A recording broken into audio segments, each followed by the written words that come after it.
Hi, today we're talking about visuospatial deficits in patients, and visuospatial problems happen in patients who often have right hemisphere damage, and that is a result of a stroke or traumatic brain injury. And then they have the deficit appears on the contralateral side, so they are going to typically have neglect, or they can have neglect rather, on the left side. So in other words, they can't see things on the left side, but it more so happens when they're looking at images or words. So that's what we're going to be talking about today. So I want to talk about some typical techniques to working with patients with visuospatial deficits in therapy. So these are common techniques that are evidence-based. I talk about everything I'm talking about in these videos are evidence-based practice. So I wanted to talk about 6 recommendations for treatment.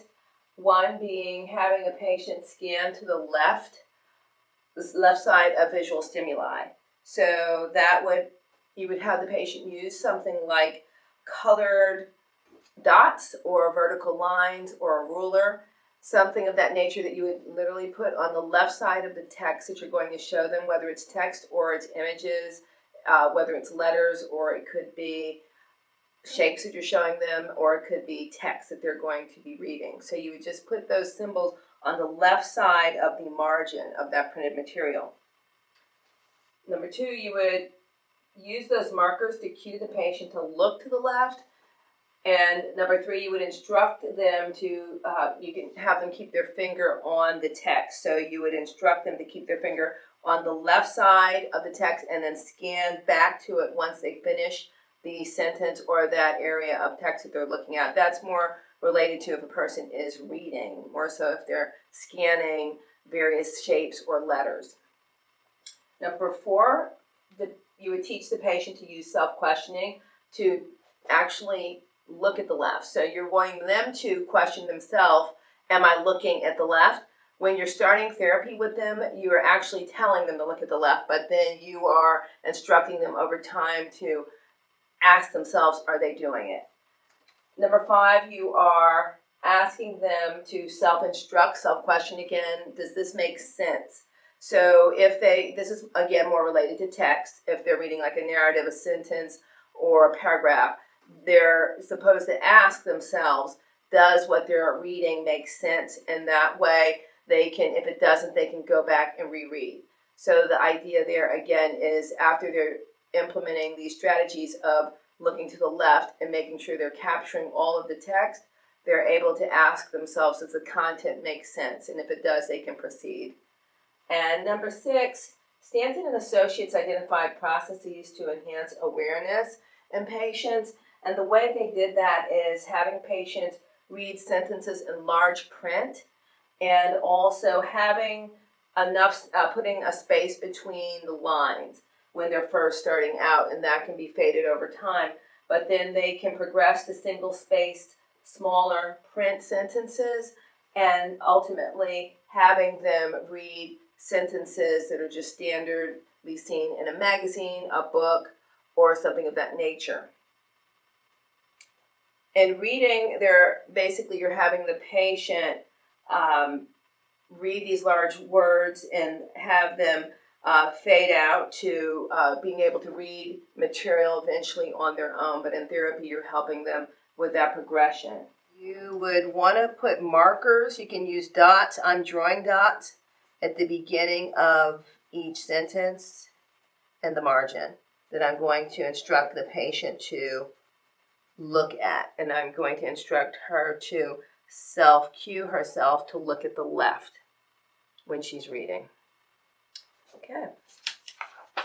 So what I'd like you to do is I would like you to put your finger on the left marker on the red dot, and then I would like you to read the sentence and pull your finger along the sentence and read each word. The tomato, which... And then I'd like you to come back to the beginning of the line and put your finger again on that red dot.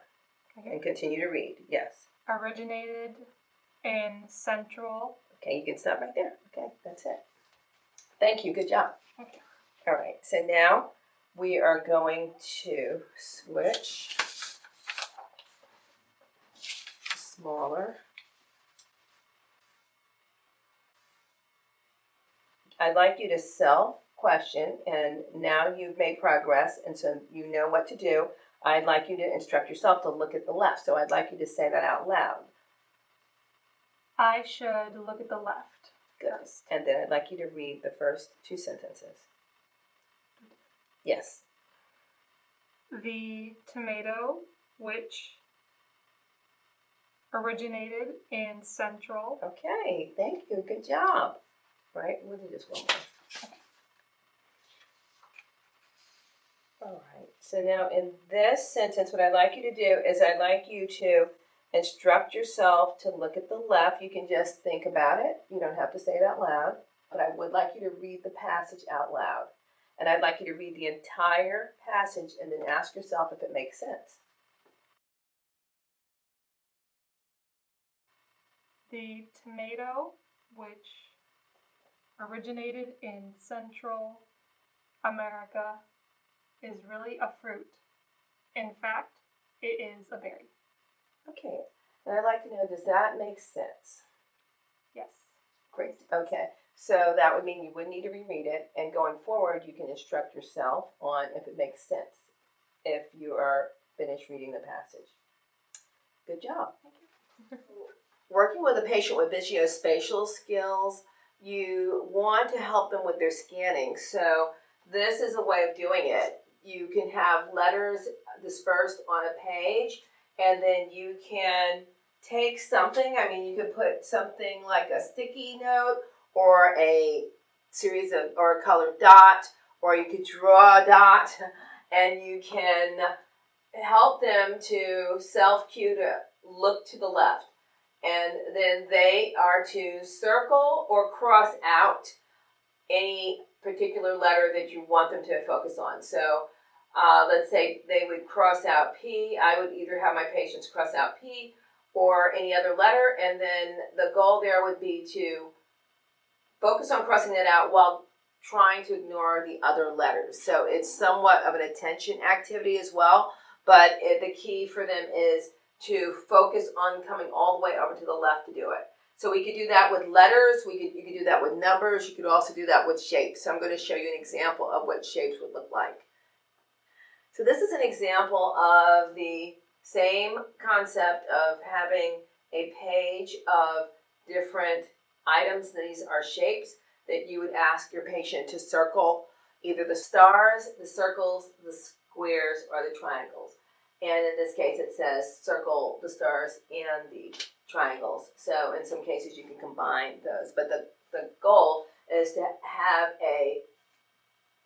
something that you can put on the left. It could be a ruler, dots, something that could be simple for them to see. And you want them to look at that before they begin to do the activity. So the idea would be to have them include the entire view so that they would be able to complete the entire activity. So I want to thank you for watching today. I am excited that we have completed 5 segments of this series of helping clinicians learn how to do cognitive rehabilitation. And these suggestions are ones that I have encountered in my practice, and they are, of course, not all inclusive of all the types of therapy that can be done. So I want to point that out.